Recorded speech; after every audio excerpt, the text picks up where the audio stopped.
todos juntos vamos a ver el Cántico de Moisés, que comienza desde el versículo 1 y termina en el versículo 17. No, 18. Todos de pie, por favor.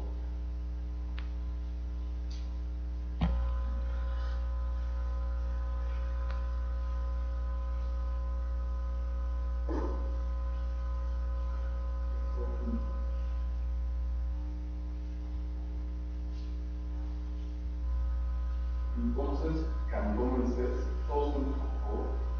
Entonces cantó Moisés y los hijos de Israel este cántico a Jehová y dijeron: Cantaré a Jehová, porque se ha magnificado grandemente, ha hecho al mar, al caballo y al jinete. Jehová es mi fortaleza y mi cántico, y ha sido mi salvación. Este es mi Dios y yo alabaré. Dios de mi Padre, y lo enalteceré. Jehová llamó la tierra, Jehová es su nombre. Echó al mar los carros de Faraón y su ejército, y sus capitanes escondidos fueron incluidos en el mar rojo. Los abismos los cubrieron, descendieron a las profundidades como tierra. Tu diestra, oh Jehová, ha sido magnificada en poder. Tu diestra, oh Jehová, ha gobernado la tierra. Y con la grandeza de tu poder has derribado a los que se levantaron contra ti. Enviaste tu ira, los consumió como hojarasca. Al soplo de tu aliento se juntaron las aguas, se juntaron las piedras como en un montón. Los abismos se cuajaron en medio del mar. El enemigo dijo: perseguiré, apresaré, repartiré lobos, y hayan saciado a ellos. Sacaré mi espada, los destruirá mi mano. Soplaste con tu viento, los cubrió la mar. Se hundieron como plomo en las respetuosas aguas. ¿Quién como tú, Jehová, entre los dioses? ¿Quién como tú, magnífico en santidad, terrible en grandiosas hazañas, hacedor de prodigios? Extendiste tu diestra, la tierra los tragó. Condujiste en tu misericordia a este pueblo que redimiste. Lo llevaste con tu poder a tu santa morada. Lo oirán los pueblos y temblarán. Se apoderará dolor de la tierra de los filisteos. Entonces los caudillos de On se turbarán. Las valientes de Moab se los recordará temblor. Se acobarán todos los moradores de Canaán. Caiga sobre ellos temblor y espanto. La grandeza de tu brazo endurezcan como una piedra, hasta que haya pasado tu pueblo, oh Jehová, hasta que haya pasado este pueblo que tú rescataste. Tú los introducirás y los plantarás en el monte de tu heredad, en el lugar de tu morada que tú has preparado, oh Jehová, en el santuario de tus manos, oh Jehová, han afirmado. Jehová reinará eternamente y para siempre. Vamos a cantar el himno 704 ahora, por favor. Te exaltaré, mi Dios.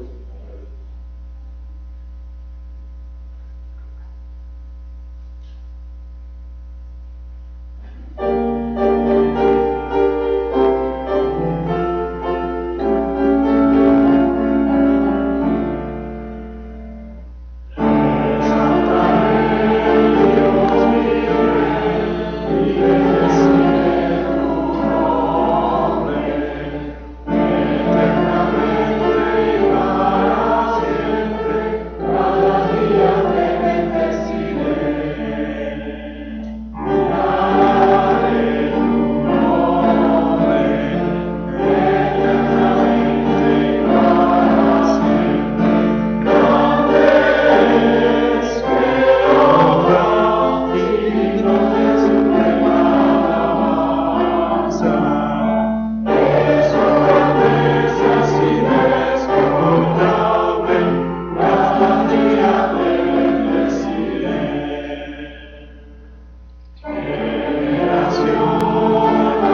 para tu gloria, Señor, no para nosotros, Padre. Te lo pedimos en el nombre de Cristo Jesús. Amén.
Antes de escuchar el mensaje a cargo del anciano gobernante Víctor Sandoval, vamos a escuchar la alabanza musical.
No sé cuántas veces cantamos este himno en Cuba, Yola, ¿verdad?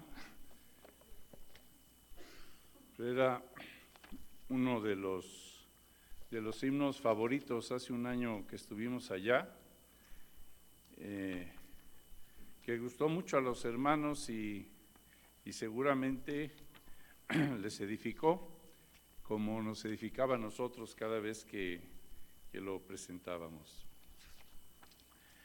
Bueno, en esta noche vamos a voltear las páginas de nuestra Biblia al capítulo 14 de Éxodo.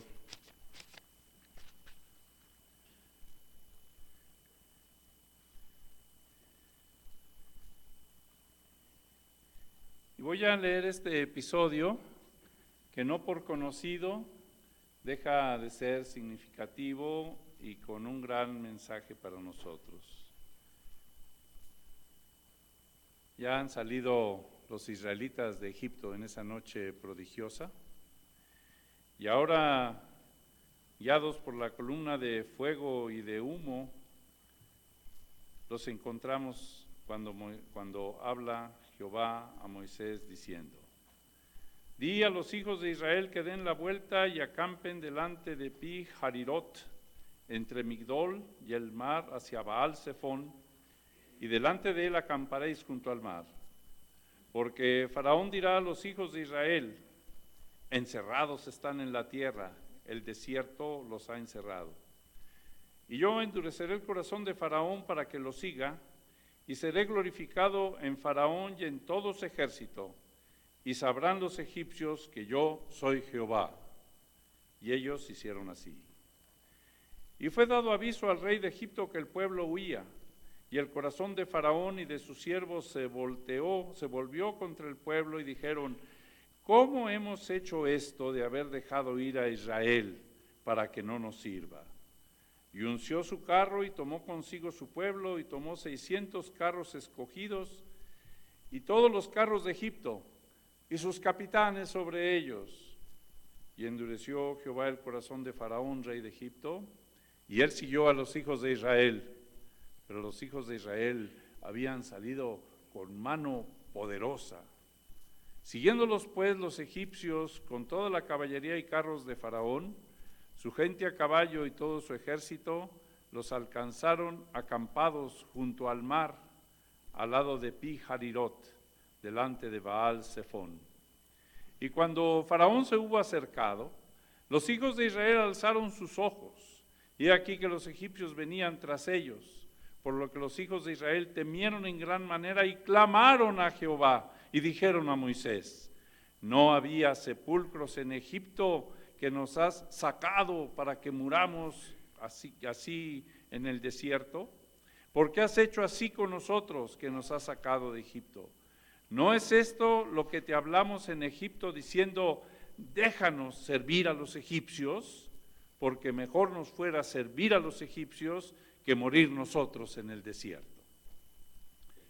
Y Moisés dijo al pueblo: no temáis, estad firmes y ved la salvación que Jehová hará hoy con vosotros, porque los egipcios que hoy habéis visto, nunca más para siempre los veréis. Jehová peleará por vosotros y vosotros estaréis tranquilos. Entonces Jehová dijo a Moisés: ¿por qué clamas a mí? Di a los hijos de Israel que marchen, y alza tu vara y extiende tu mano sobre el mar y divídelo, y entren los hijos de Israel por en medio del mar en seco. He aquí, yo endureceré el corazón de los egipcios para que lo sigan, y me glorificaré en Faraón y en todo su ejército, en sus carros y en su caballería. Y sabrán los egipcios que yo soy Jehová, cuando me glorifique en Faraón, en sus carros y en su gente de a caballo. Y el ángel de Dios iba delante del campamento de Israel, se apartó e iba en pos de ellos. Y asimismo la columna de humo que iba delante de ellos se apartó y se puso a sus espaldas. E iba entre el campamento de los egipcios y el campamento de Israel. Y era nube y tinieblas para aquellos, y alumbraba a Israel de noche. Y en toda aquella noche nunca se acercaron los unos a los otros. Y extendió Moisés su mano sobre el mar, e hizo Jehová que el mar se retirase por recio viento oriental toda aquella noche. Y volvió el mar en seco, y las aguas quedaron divididas. Entonces los hijos de Israel entraron por el medio del mar en seco, teniendo las aguas como muro a su derecha y a su izquierda. Y siguiéndolo los egipcios, entraron tras ellos hasta la mitad del mar, toda la caballería de Faraón, sus carros y su gente de a caballo. Aconteció a la vigilia de la mañana, que Jehová miró el campamento de los egipcios desde la columna de fuego y nube, y trastornó el campamento de los egipcios, y quitó las ruedas de sus carros y los trastornó gravemente. Entonces los egipcios dijeron: huyamos de delante de Israel, porque Jehová pelea por ellos contra los egipcios. Y Jehová dijo a Moisés: extiende tu mano sobre el mar para que las aguas vuelvan sobre los egipcios, sobre sus carros y sobre su caballería. Entonces Moisés extendió su mano sobre el mar, y cuando amanecía, el mar se volvió en toda su fuerza, y los egipcios, al huir, se encontraban con el mar, y Jehová derribó a los egipcios en medio del mar. Y volvieron las aguas, y cubrieron los carros y la caballería, y todo el ejército de Faraón que había entrado tras ellos en el mar. No quedó de ellos ni uno. Y los hijos de Israel fueron por el medio del mar en seco, teniendo las aguas por muro a su derecha y a su izquierda. Así salvó Jehová aquel día a Israel de mano de los egipcios. E Israel vio a los egipcios muertos a la orilla del mar.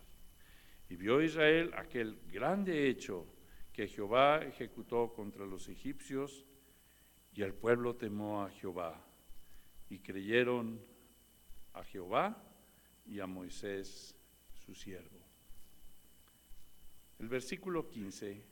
Entonces Jehová dijo a Moisés: ¿por qué clamas a mí? Di a los hijos de Israel que marchen. Esta noche vamos a entender y a confirmar que Dios en su voluntad manda a su pueblo marchar, y marchar con decisión, de acuerdo con los propósitos de salvación que Dios tiene. Manda a su pueblo marchar con base en su promesa, guiado por su presencia, dando testimonio de su fidelidad para que todos los pueblos, inclusive su pueblo, conozcan que la mano de Jehová es poderosa. Dios manda a su pueblo marchar con decisión, de acuerdo con sus propósitos de salvación, basado en su promesa, guiado este pueblo por su presencia, y dando Dios testimonio de su fidelidad para que todos los pueblos, inclusive su propio pueblo, conozcan que la mano de Jehová es poderosa. Y esta noche vamos a tocar y a mencionar brevemente dos eventos que son muy importantes en la historia de Israel y en la historia de redención. Estos son como dos de esos finales de libros, ¿verdad?, que contienen una serie de episodios. Uno es la liberación de Egipto y el cruce del Jordán, que es esta lectura. El cruce del Mar Rojo. Y el otro final de libros es la conquista de Canaán y el cruce del Jordán. Son dos eventos emblemáticos muy relacionados. Y estos dos eventos, que marcan el principio y el fin del Éxodo, tienen muchos elementos en común. Y lo que revelan ambos eventos es que la voluntad de su Dios, de nuestro Dios para su pueblo, es que marche en el cumplimiento de su misión. Dios no se hizo un pueblo para que estuviera estático y cómodo y asentado. Dios se creó un pueblo para que marchara hacia el cumplimiento de su misión. Esta es la vocación del pueblo. Esta es nuestra vocación, marchar hacia adelante. Este mandato no es privativo de estos dos eventos que vamos a comentar brevemente. Esta es una constante en la revelación de la voluntad de Dios para nosotros.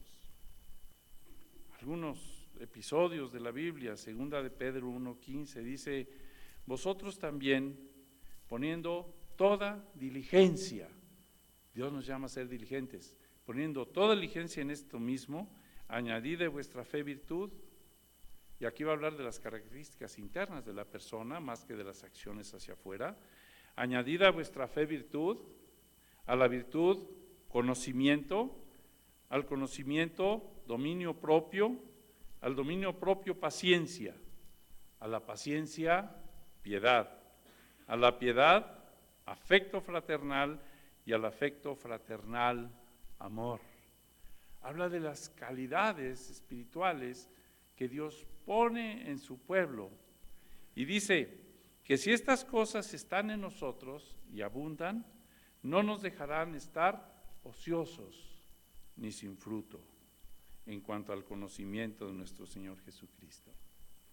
Otro pasaje bellísimo surge del mismo discurso de Jesús en Juan 15, cuando dice: yo soy la vid, ustedes los pámpanos.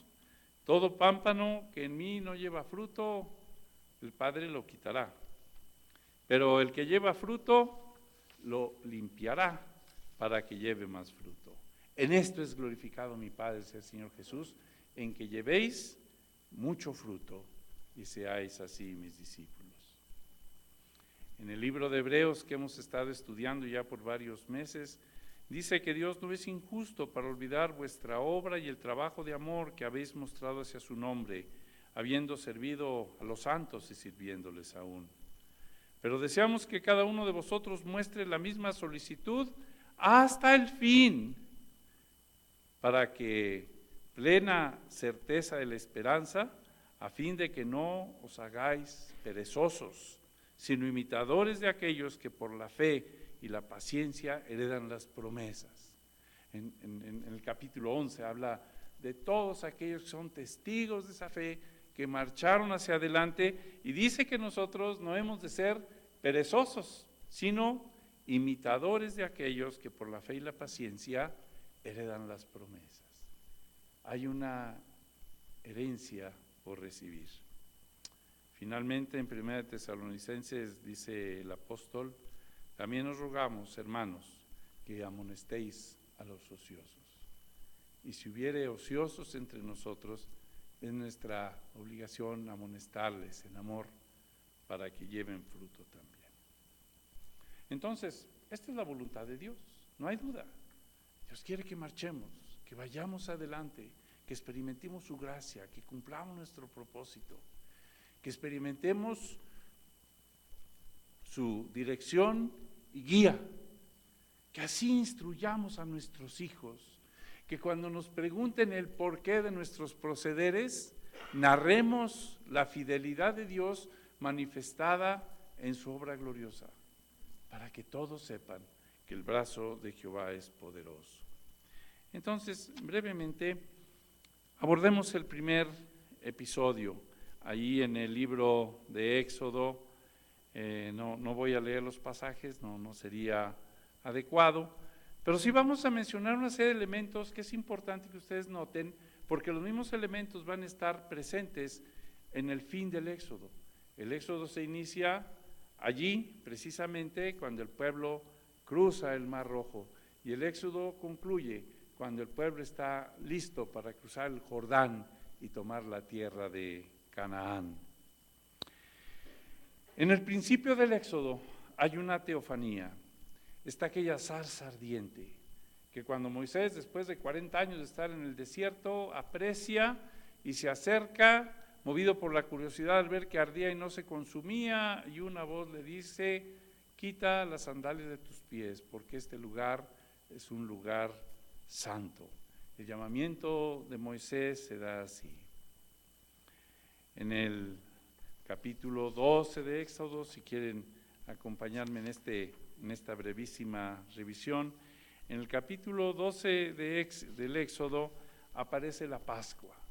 La Pascua no solamente como una institución que Dios hace para obrar su milagro, sino como una institución que había de quedar permanentemente en la memoria del pueblo, porque la Pascua lo que hace es informar, afirmar la identidad del pueblo, saber que era el pueblo de Dios salvado por el brazo fuerte extendido de Jehová. Y en el capítulo 12 y en el capítulo 13 explica cómo ha de celebrarse la Pascua, cómo la Pascua era solo para aquellos que estaban circuncidados, para aquellos que tenían la fe y la esperanza de Israel. Ese sacramento que Dios estableció como testimonio a su pueblo para anunciar el poder de Jehová y para reforzar su identidad, es en su actualización, en el nuevo pacto, en la sangre de Jesús, lo que vamos a celebrar esta noche en unos momentos. La Pascua. Dios dando al pueblo elementos de seguridad para que sepa quién es Jehová. Y la consagración de los primogénitos igual. En memoria de aquellos, en memoria de aquel hecho, cuando Dios trajo la muerte sobre los primogénitos, dice del que estaba en el trono y del que estaba en la cárcel, de los animales todos. El pueblo aprendió que los primogénitos eran de Dios y que los animales, su primogénito debe ser sacrificado, con excepción de los asnos. Pero que todo hijo varón mayor había de ser de Jehová, y estos fueron redimidos a través de los levitas. Y entonces el pueblo, cada vez que tenía un primogénito, cada vez que tenía que pasar por aquel proceso de pagar las 5 monedas por su hijo varón, recordaba y hacía memoria de este hecho portentoso de Dios. Pero no era ahí todo. Dios manifestaba su presencia y su guía a través de la Shekinah, a través de aquella nube que manifestaba la gloria suya. Esa nube que después se manifestó cuando Jesús estuvo en el monte de la transfiguración. Esa nube que cubrió a los discípulos allí en Galilea cuando él fue tomado y llevado arriba. Esa nube que dice el Evangelio que el Hijo del Hombre vendrá en una nube con gran poder y majestad. La gloria de Dios estaba allí. Pero no solamente era su presencia, sino que era la dirección. Como ya leímos, vemos que Dios declara a Moisés que esa nube iría con ellos. Y cuando van y se encuentran de frente con el Mar Rojo, la nube pasa atrás de ellos para marcar una distancia entre ellos y los egipcios que le perseguían. Y era para ellos luz y para los egipcios era oscuridad. Allí estaba la presencia de Dios. Moisés no iba a ciegas, había una promesa de por medio. Dios había declarado a Moisés lo que iba a suceder y había dicho que no se angustiara, que no temiera, porque en medio de aquella circunstancia había de mostrarse el poder de Dios y que Dios iba a endurecer el corazón de Faraón para que Egipto supiera que Él es Jehová. Moisés afirma al pueblo, cuando el pueblo murmura y dice, pero ¿por qué nos ha sacado? Cuando el pueblo flaquea, cuando el pueblo se debilita en su fe, cuando los acontecimientos le abruman y le hacen perder su esperanza, cuando la realidad desmiente su fe, Moisés trae una realidad superior, que es la promesa de Dios, para reinterpretar lo que estaba sucediendo en ese momento y les afirma el propósito y la voluntad de Dios de salvarlos. Y en medio de toda aquella circunstancia y aquella confusión, cuando Moisés ha recibido todo esto, lo ha enseñado al pueblo, etcétera, Moisés voltea a ver a Dios y Dios le dice, ¿y por qué clamas a mí? Di al pueblo de Israel que marche. ¿Por qué Moisés experimentaba aquella angustia, aquella desesperación de ver el mar cerrado enfrente de él y a los egipcios amenazantes atrás de él. Y Dios le dice, ¿por qué clamas? Ya te he dado la promesa, ya he confirmado tu identidad, ya te he guiado, ya te he dado la Pascua, ya está mi presencia contigo, ¿por qué clamas a mí? Ahora le toca al pueblo de Israel marchar. Di al pueblo que marche. ¿Qué más necesitamos nosotros para marchar? El pueblo tenía toda la bendición de Dios, la promesa de Dios, los recursos de Dios, la fidelidad de Dios, y aún así el pueblo se acobardaba. Dios nos manda marchar. Además dice que el ángel de Dios iba allí con ellos. La salvación de Dios se manifestó. La mano potente de Dios se hizo patente. Y en el capítulo 16, versículo 14, dice que fue entonces cuando el maná empezó a caer sobre aquel pueblo. Dice, cuando el rocío cesó de descender, he aquí que la faz del desierto, sobre la faz del desierto, una cosa menuda, redonda, menuda como una escarcha sobre la tierra, y viéndolo los hijos de Israel se dijeron unos a otros, ¿y qué es esto?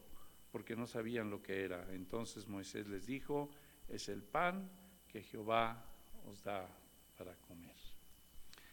Si ustedes retienen estos elementos en su mente, podemos ir ahora al libro de Josué para darnos cuenta cómo en este evento emblemático y grandemente relacionado, vuelve a estar esa presencia de Dios, esa voluntad de Dios. En el capítulo 3 y los versículos del 1 al 6, en cuanto están ahí de mañana para venir al Jordán, ya leímos esto, que le dijeron, cuando veáis el arca del pacto de Jehová vuestro Dios, vosotros saldréis de vuestro lugar y marcharéis en pos de ella. Ahora la presencia de Dios ya se manifiesta de otra manera. Ahora es de una manera más institucional. Ahora hay un simbolismo claramente descrito y ordenado por Dios, representado por el arca del pacto. El arca del pacto, que era la presencia de Dios manifestada en medio de su pueblo. Y entonces Dios dice, ahora que estén allí, sigan el arca del pacto, purifíquense. Y como decía Marcos esta mañana, había que marcar una distancia respecto de esa santidad de Jehová. Dice, no se acerquen a más de 2000 codos, 1000 metros, 900 metros. No se acerquen, mantengan esta distancia. Ahí está la presencia y la guía de Dios. Dice claramente, síganla porque ustedes no saben el camino, pero Dios marcará el camino. Qué promesa, ¿no? O sea, cuando nosotros sabemos que tenemos que marchar hacia adelante y no sabemos el camino, la promesa es que Dios marcará el camino. Y entonces el arca pasó enfrente de la gente y empezó a caminar hacia el Jordán, marcando un camino que ellos no conocían, que no sospechaban, incapaces de discernir por sí mismos, pero no hacía falta. El arca de Jehová, la presencia de Jehová, iba marcando esa guía. Había una promesa también. Dijo Dios a Josué, hoy voy a empezar a engrandecerte, estoy contigo. En esto conoceréis que el Dios vivo está en medio de vosotros. Hay un episodio y un detalle que a mí me llama mucho la atención, que tiene que ver con el mandato. El mandato era cruzar, pero en 4 diferentes ocasiones se mencionan los pies de los sacerdotes. Y esto para mí, como dice el pastor, no es una casualidad. Por algo el Espíritu Santo llama nuestra atención hacia esos pies de los sacerdotes. Capítulo 3, versículo 13, fíjense. Cuando las plantas de los pies de los sacerdotes que llevan el arca de Jehová, Señor de toda la tierra, se asienten en las aguas de Jordán, las aguas del Jordán se dividirán. Y esto para mí tiene una enseñanza. No era decir confiemos en Jehová y que Jehová vaya abriendo. Dijo Dios, métanse al agua, pisen el agua, sientan el agua en los pies. Cuando los pies de los sacerdotes entraron al agua, las aguas se abrieron, no antes. No estaban parados en la orilla diciendo, Dios seguramente traerá provisión y salvación. Era necesario que el pueblo de Dios marchara.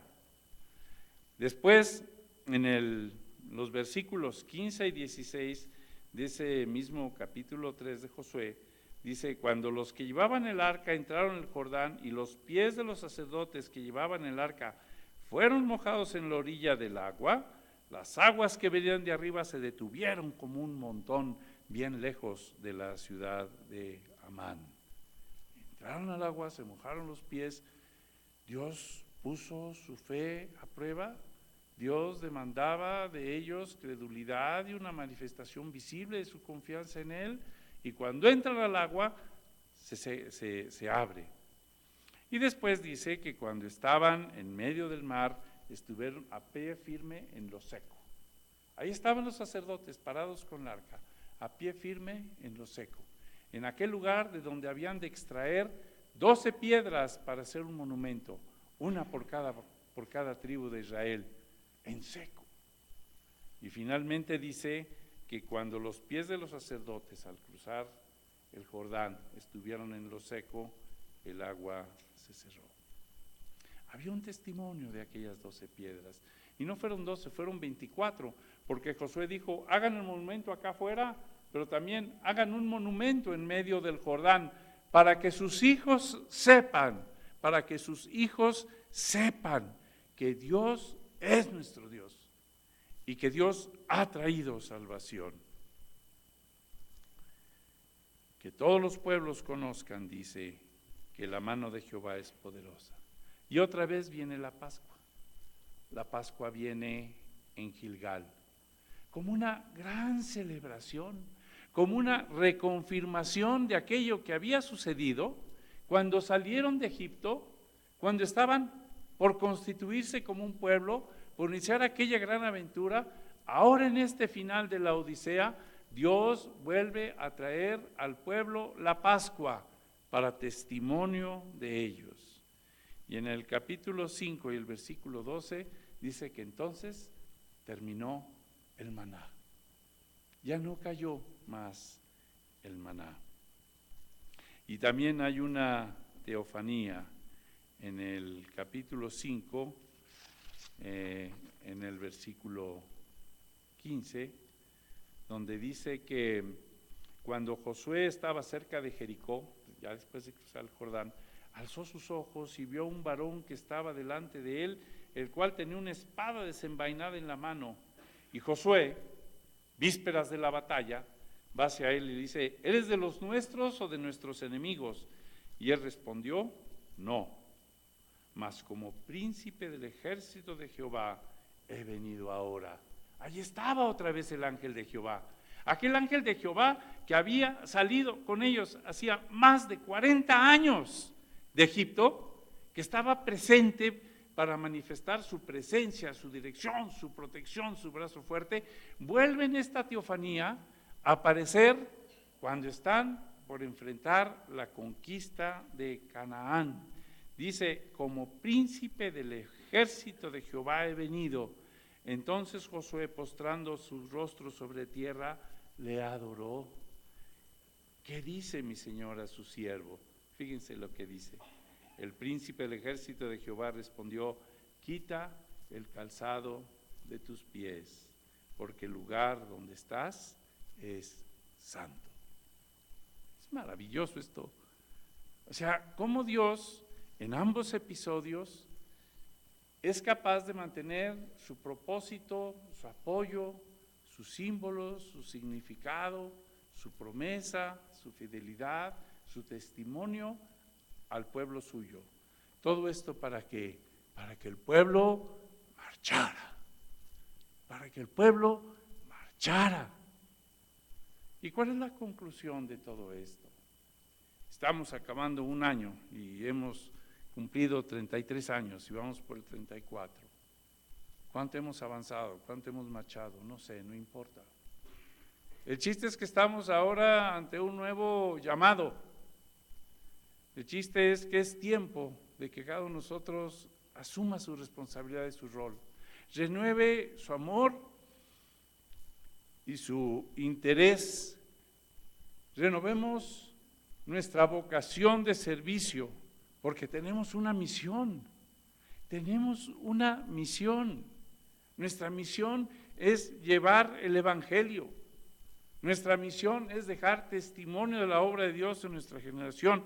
Dios manda a su pueblo marchar y para esto ha reforzado nuestra identidad a través de su presencia, a través de los sacramentos. Lo que vamos a hacer ahora mismo es para que recordemos la sangre del nuevo pacto, la fidelidad de Dios sostenida, su dominio sobre la historia, su señorío sobre todas las cosas. Dios nos ha dado promesas y sus promesas son ciertas. Y además, Dios ha proveído dirección y guía, si somos sensibles a su voz, si estamos dispuestos a hacer lo que Él nos manda, si somos capaces de quitar nuestra mezquindad para ser sensibles a lo que Él quiere. Dios da testimonio de su presencia para que sea conocido por generaciones. Tenemos hijos. Otros vienen atrás de nosotros y nuestro testimonio es importante. No porque sea nuestro testimonio, sino porque es la obra de Jehová entre nosotros. ¿Qué fe vamos a dejar a nuestros hijos? ¿Qué ejemplo les vamos a dejar? ¿A qué aspiramos que sea nuestra iglesia dentro de 10 y 15 y 30 y 100 años? Sabemos que la iglesia va a durar. A veces cuando vemos nuestras fallas, nuestras mezquindades, nuestra indolencia, nuestra indiferencia, pensamos, ¿y qué va a ser de nuestra iglesia? Pero sabemos que la iglesia de Cristo es triunfadora, la iglesia va a durar. Y estamos ahora para dar ese testimonio que Dios ha puesto en nosotros, al propio pueblo y al mundo. Y todo esto es porque Dios tiene un propósito. Y este propósito habrá de cumplirse. Entonces este mensaje es para mí un mensaje inspirador, en el sentido que decía el apóstol Pablo, que sabiendo que todo lo que hacemos por el Señor no es en vano, no es en vano. A veces ante la inmensidad de las tareas pensamos, ¿y qué importa que yo haga o deje de hacer? ¿Y qué tanto afecta el hecho de que yo participe o no participe? ¿Y qué tal si no me esfuerzo hoy? ¿Y qué tal si cedo mejor a la comodidad o a otras cosas? ¿Qué importa? Es tan poco lo que podemos hacer. Pero ese no es el pensamiento del Señor. El Señor ha puesto en cada uno de nosotros dones, talentos, oportunidades. Nos ha equipado, como leímos con Pedro. Si estas cosas abundan en ustedes, no serán perezosos en el proceso, sino que seremos diligentes para hacerlo. Y reconociendo nuestra propia debilidad, el camino es buscar el rostro de Dios. Ahora que nos vamos a acercar a la Santa Cena, podemos vernos como el pueblo del pacto. Podemos vernos como el pueblo del pacto, porque Dios en su misericordia nos ha llamado así y nos ha dado estas señales para que lo recordemos, para que lo vivamos, para que nuestra esperanza esté vigente, para que nuestra fe sea renovada, para que levantemos los brazos caídos y las rodillas cansadas, para que nos apropiemos de esa promesa de Isaías que dice que los que esperan en Jehová tendrán alas como de águila. No podemos hacerlo por nosotros mismos, pero lo que sí estamos seguros es que esta es la voluntad de Dios. Andemos